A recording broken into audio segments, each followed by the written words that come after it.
We know the grid is undergoing massive change, which creates massive opportunities for local energy. The Energy Changemakers podcast offers rich conversations with industry leaders to help you and your company capture opportunities to build a decentralized grid. I'm your host, Elisa Wood. Welcome to the Energy Changemakers podcast. If you've heard about community energy choice programs in California, Massachusetts, and other states, and thought, could we do that here? Keep listening. We have with us today Russell Lowe's from the Advisory Board of Arizonans for Community Choice. He's going to tell you about a ground-up effort underway that would give Arizona communities more control over their energy supply. One of our favorite topics here at Energy Changemakers.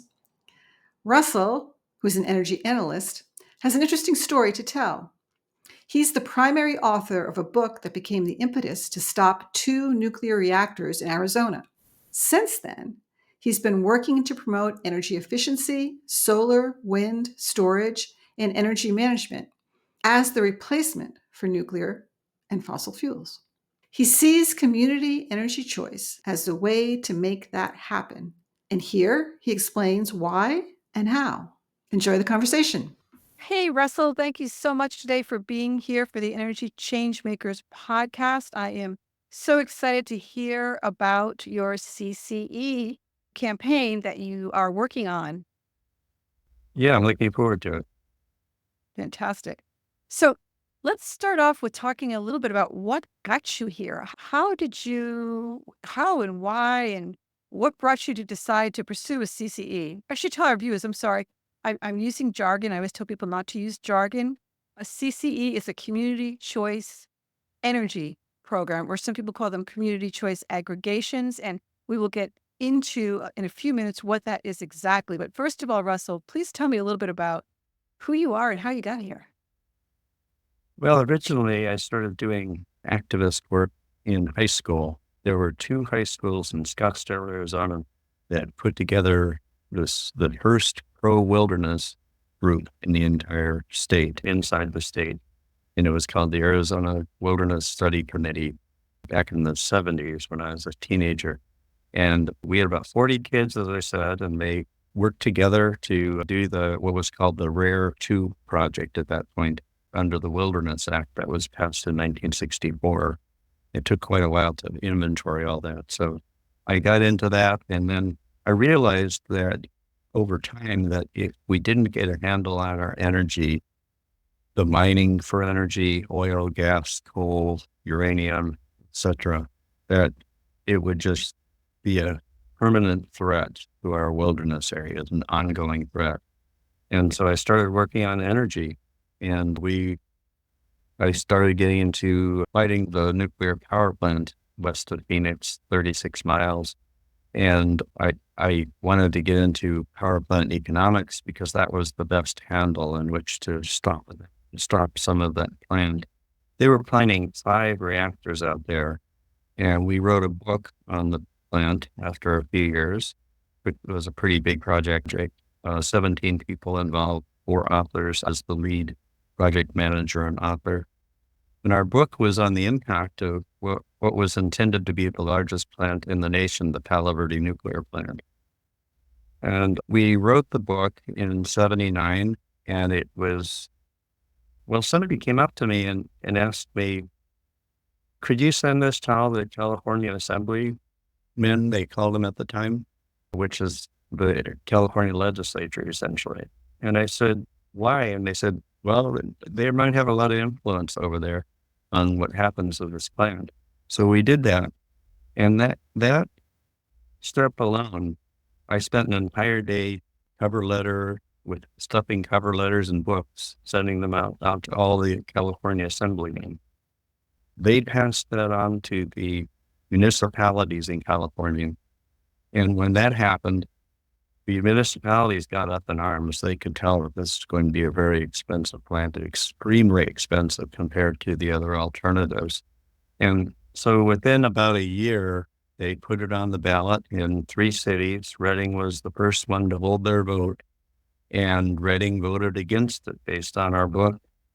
And it took a little bit of time, but two other cities that had it on the ballot just took it off the ballot and went with Reading's lead. And within a short period of time, a bunch of other cities canceled their letters of intent to buy into units 4 and 5 at Palo Verde, and APS, Arizona Public Service, the company that managed that plant and still does, they had to cancel the 2 reactors. We figure it was about $7.4 billion worth of construction. Wow. So that's an incredible story. You wrote a book and somebody told you to write a letter, and you took the time to write the letter and send the book around. And the book had an incredible, profound effect. I mean, it actually stopped the development of 2 of these reactors. That's Yeah, it amazing. was a key tool. Yeah. Yes. Since then, I've been fighting fossil fuel and nuclear energy. And some people think nuclear is clean, but it is incredibly dirty. There are 20 steps of the fuel nuclear cycle. And they go from mining to milling the uranium ore to converting it to uranium hexafluoride, which is a gas at room temperature, and then to enrich that and to convert it back to a solid before the enrichment. It's called reconversion. And all these steps create nuclear waste. And then you have running of the plant, the fuel in the plant, and the CO2 associated with like moving a slag pile back and forth every 40 years for the rest of human existence on this planet. The CO2 impacts are going to be enormous, and the burdens we're placing on future generations are going to be enormous. So I've been fighting fossil and nuclear. I consider them both of the same impact in a sense, nuclear even higher impact environmentally and economically in the long run than fossil fuels. So we've been fighting those, and we've been promoting solar and energy efficiency, battery storage and energy management, and wind and geothermal where we can use it. And actually that's starting to become more and more places as they're just using it out of the typical substrate of the ground levels throughout the United States and the world. So that's what we've been doing is fighting the old 20th century models of nuclear and fossil fuels and promoting the 21st century models of energy efficiency and what I call the solar mix.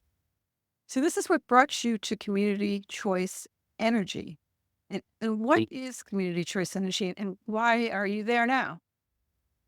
Well, I'll drop back a little bit and just go to the basics. A utility does 2 things: the production of energy and the delivery of energy.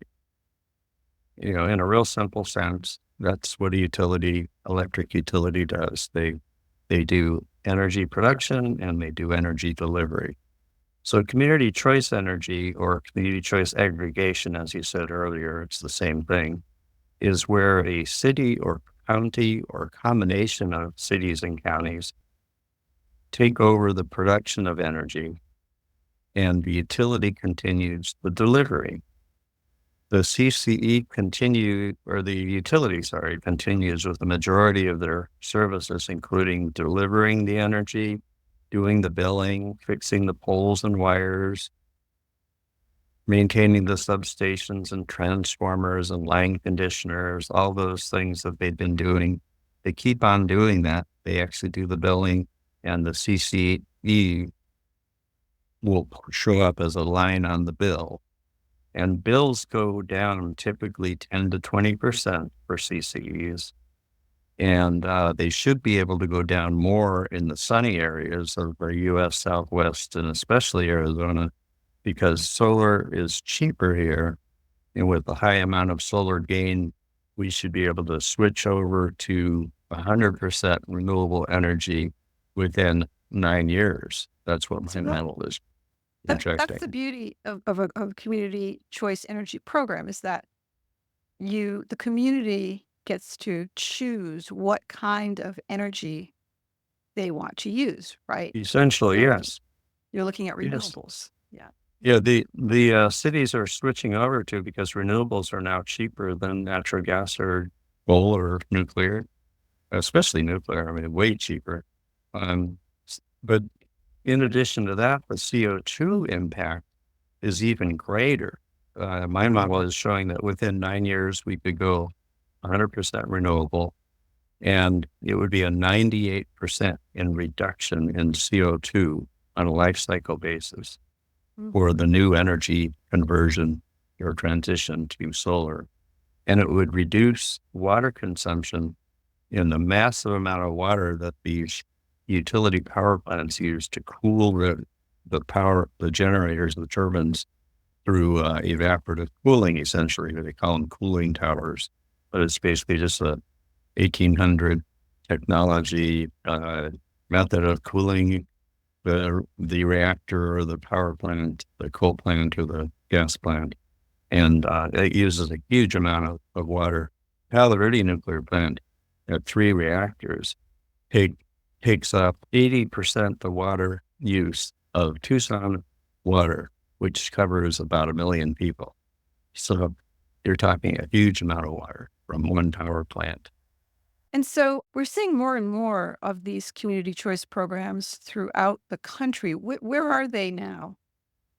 They're in 11 states, and they include Ohio, which is surprising because Ohio used to have, and maybe still does have, the most backward energy policies in the nation, according to some of the raters of these things.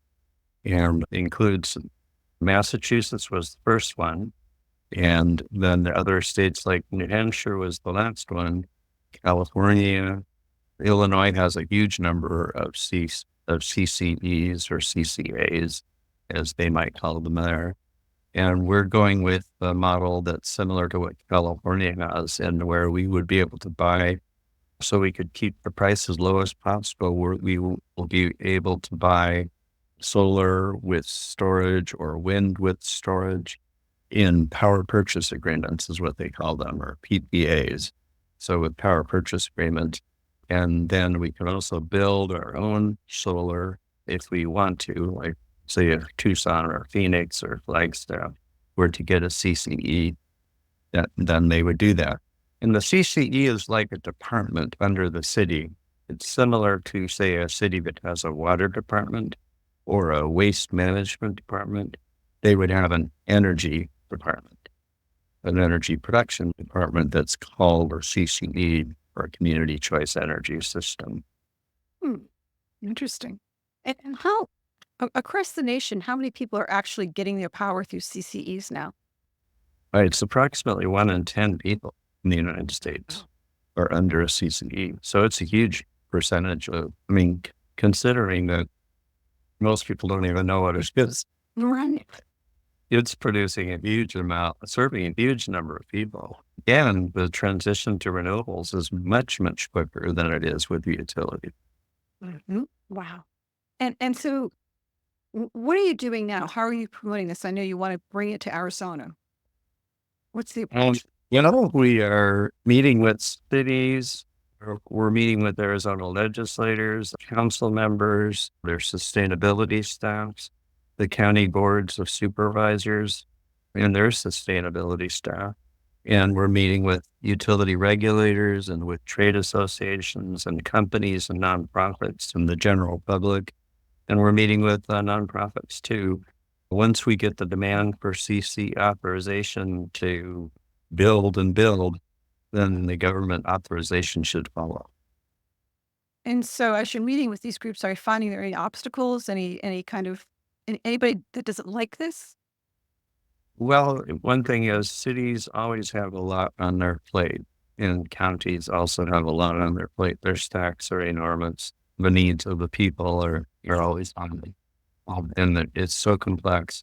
So then you just have to emphasize how much the cities will be able to save, how much the ratepayers will save, how much this will stimulate the economy. And you have to meet with them pretty regularly to keep on top of the stack, so to say. But so along with getting nonprofits involved to promote it and getting other trade associations and unions and different organizations to put pressure on the cities to go with a solution that will reduce their cost of energy and dramatically reduce the CO2 and the global warming impact of this old 20th century models that the investor-owned utilities have in Arizona and in all the other states. You bring up a good point there. So, what is it with the utilities? Why are they generally not on board with the solar revolution? They have an old business model, and their old business model says that if they build a large power plant, for example, they get a 10% rate of return typically, plus or minus 1% roughly. So, but on average, about 10% rate of return. When they buy solar energy through a power purchase agreement, that becomes an expense reimbursement that they don't make hardly any profit on. And so they are basically opposed. They're innately set up to oppose anything that transitions away from making a 10% rate of return on large investments. And so their business model is such that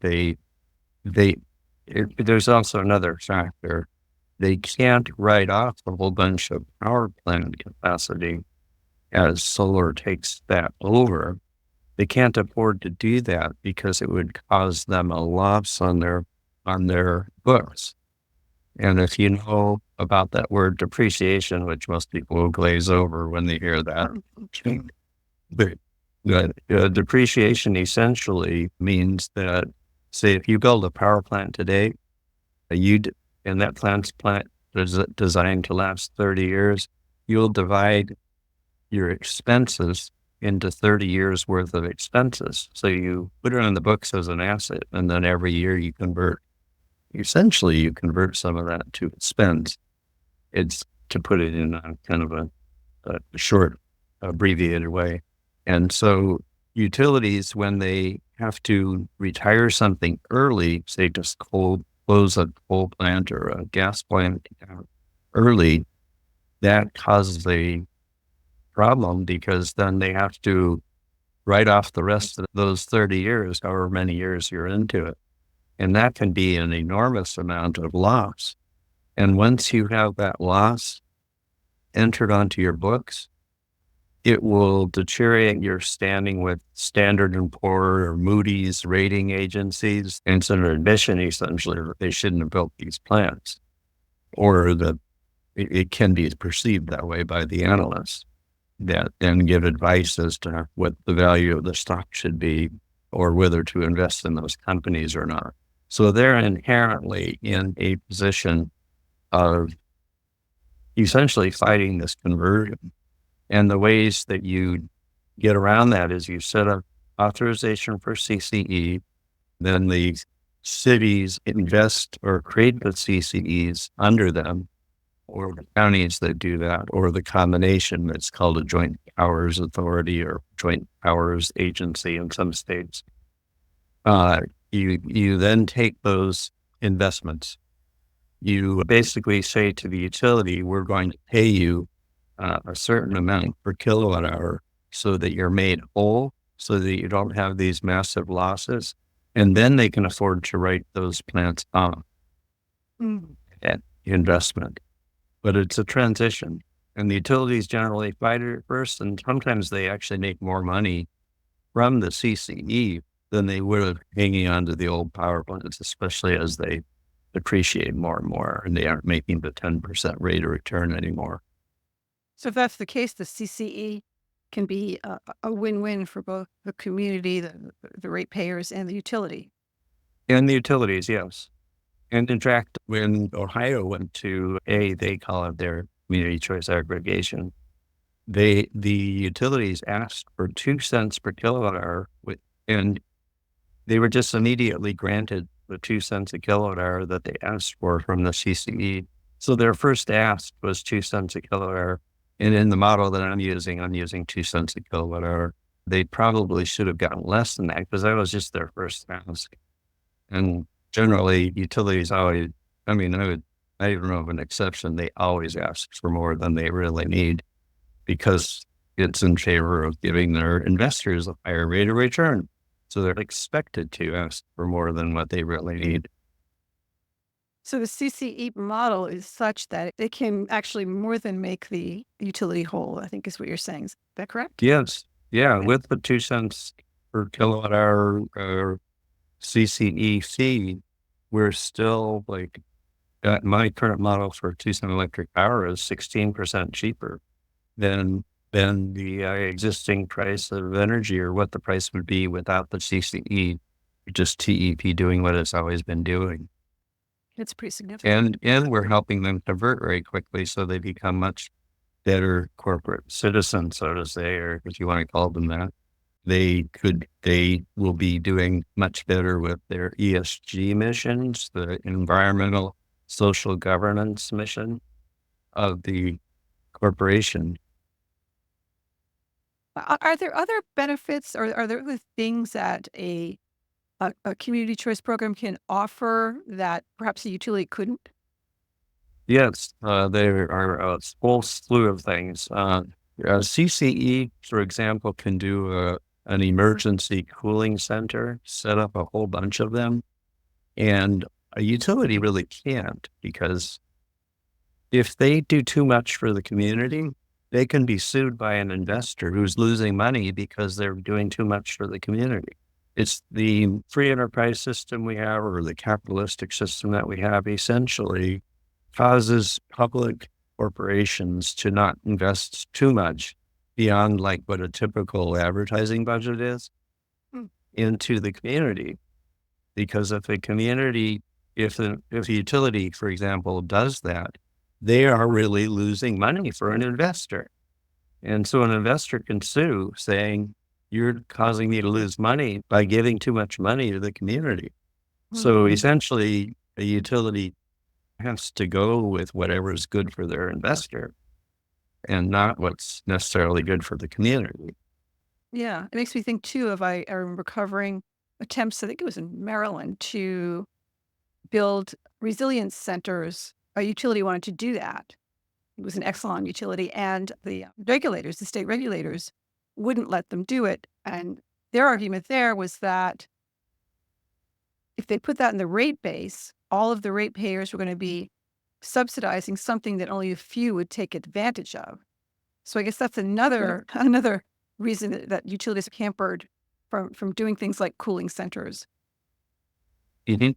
Yes. So a CCE can go full bore on on a cooling center system, so that hundreds of thousands of people don't die if there's a heat wave in the middle of a blackout or a brownout situation. And so say if, for example, if Phoenix gets 126 degrees higher than they've gotten to 122, and say they get 126 degrees and the grid blows out because they can't cool their power plants quickly enough because a bunch of humidity rolls in at the same time. If they, let's say, are beyond design basis event is what they call that. And so then the utilities would basically not be able to serve these people, and literally hundreds of thousands of people die. Yeah.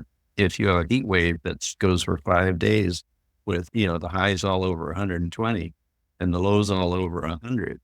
But a CCE could go in and do all these cooling centers that are backed up by battery systems, and they could take care of their people on a mass scale, where the utility really can't do that without spending too much beyond and losing their investors' money. And then the CCEs can also do a whole bunch of other things. So there are dozens of examples that I could go into, but I'll give a few. Um, they can build solar on rooftops that are, say, of low income people. They can convert us back to net metering. The utilities right now are making a huge amount of money off of solar rooftop people in Arizona. They're paying solar rooftop people that buy solar rooftop systems this year are only getting 5.6 cents per kilowatt hour, but they're having to buy power at like 12 cents a kilowatt hour. And so the utilities, on average, they pay 8 cents a kilowatt hour for the power they import. So they're making 8 cents minus the 5.6 cents on every kilowatt hour they're buying from a rooftop owner, Mm. solar owner. And that's just, I'd call that a ripoff. That's a Right. huge, Right. that's a huge profit percent. That's gouging. And it's expected to go down 10% per year every year in Arizona. So unless we get a good corporation commission that reverses that terrible policy, or unless we get a CCE authorized in Arizona, and then the CCE can say, wait a minute, this is an unfair system, and we're going to put the people back at net metering, or we're going to put them at least at 8 cents per kilowatt hour, because that's what our average import cost is for energy in Arizona. So yeah, that's another example. And then another would be, say, putting solar by roadways, or covering canals or water reservoirs with solar, to do a double thing where you would reduce the evaporation and produce solar energy at the same time. There are a whole slew of things that CCEs can do, as long as they advantage their customers, which are their citizens. Their city or county citizens are being advantaged in a way that the utility cannot spend significant amounts of money on, because then they would be undermining their investors' investments, essentially. So it's the problem is utilities have almost like a dual master, right? They have to serve the ratepayer, but also serve the investor, and Yeah. doesn't And they're always work. called investor-owned utilities. Mhm. So being called investor-owned utilities, that's really the biggest priority. So I imagine also this could, using a CCE over a utility being part of one, could also mean perhaps better energy efficiency programs. Yes. Yeah. And that's actually the biggest thing that CCEs need to get in over time. There was a study that was done last year that showed that the United States could reduce its energy consumption. 89% of our energy consumption could be reduced through energy efficiency, technically. So the United States uses about 101 mods of energy, total units of energy. Just think of them as units. They're called quadrillion BTUs of energy, but think of them as units. So we're using 101 units every year throughout the entire United States. And the electrical system is using about 40 of those units. And the 101 could go all the way down to 11 units of energy, technically. Now, politically and reasonably, with practicalities involved, we could probably go down to 40 units instead of 11. And it's really cheap to do that. It's less than 5 cents per kilowatt hour to do that. And That's so amazing. a kilowatt hour avoided is equal to a kilowatt hour produced. So if Right. you avoid that kilowatt hour, you don't have to produce it anymore. And I'm thinking in terms of what we're facing now with all of the forecasts that we're going to have a tremendous increase in electric demand because of AI and data center growth. And Mhm. utilities are saying, how are we going to do this? How are we going to do this? And well, sounds like one really big way to do it would be not to build more necessarily, but to instill more energy efficiency in the system. Yes, that argument that we're going to have to bear the burden of the cost of energy from the data centers, I think, is a little bit off point. The data centers are not going to want to be paying the full utility cost of energy, when they can turn around and build their own solar on their campuses, or they can buy power purchase agreements. And so they're going to head in that direction. The big ones are the real massive amount of consumption is going to head towards solar with energy backup. So they'll just bypass the utility power and build or procure their Yes. own. Yes, they'll secure their own power to a large extent.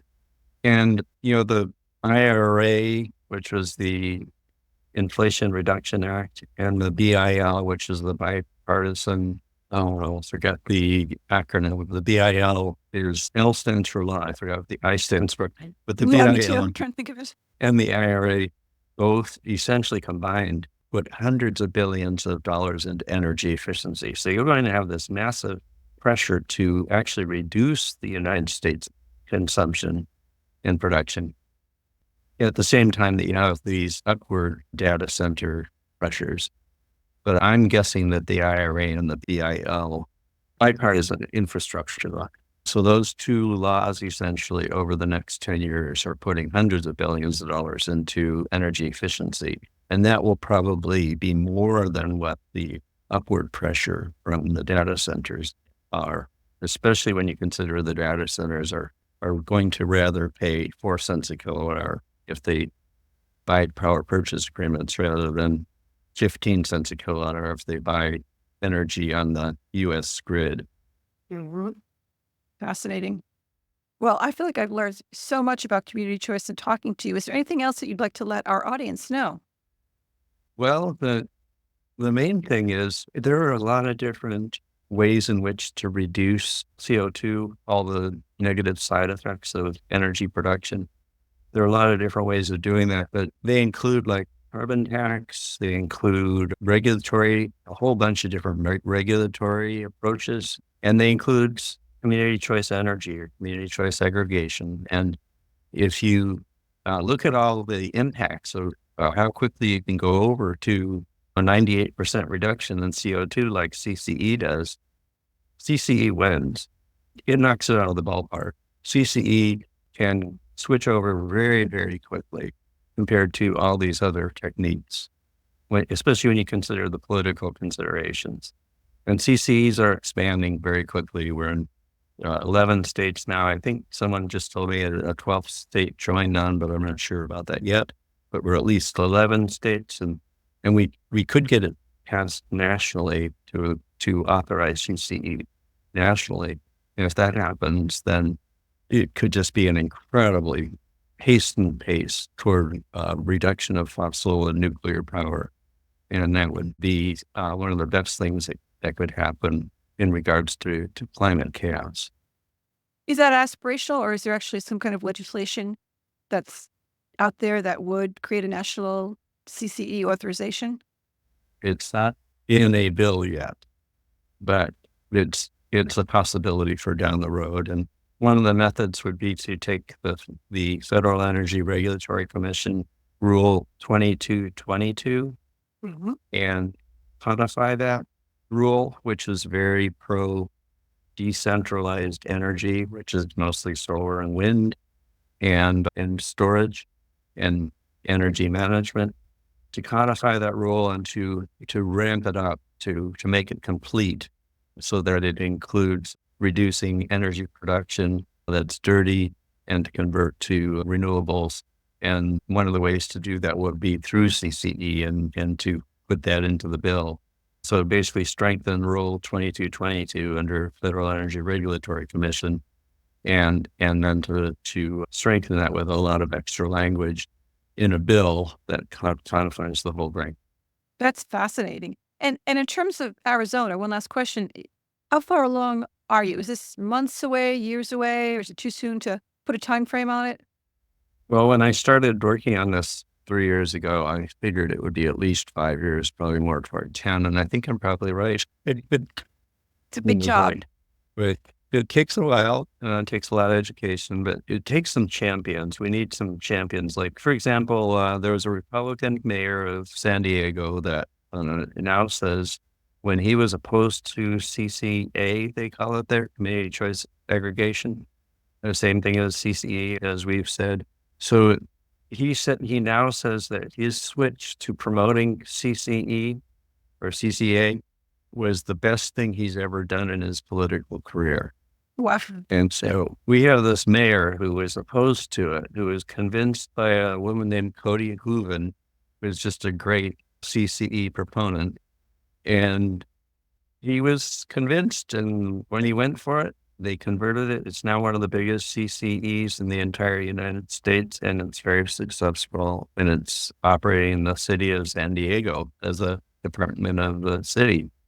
And so that's where we need to go. It's just one city after another, one state after another, and hopefully nationally eventually. And it just takes Wow. time. These things take time. I mean, CCE started in the late 1990s in Massachusetts, and they've been growing and growing and growing. And now it's 1 out of 10 people in the United States covered by a CCE. Phenomenal. That's just phenomenal. Well, I wish you the best of luck, and we'll have to have you back on again to hear about your progress. Great. Thank you very much. Thank you very much. Thank you for joining us today on the Energy Changemakers podcast. I hope today's conversation has inspired you to think differently about the role of distributed energy in our society. If you enjoyed this episode, please subscribe to our podcast on your favorite platform and consider leaving us a review. You can help us shape the dialogue around energy. Go to energychangemakers.com, subscribe to our newsletter, and join our community. Together, we can make a real difference in how quickly we can make our grid local, equitable, and clean.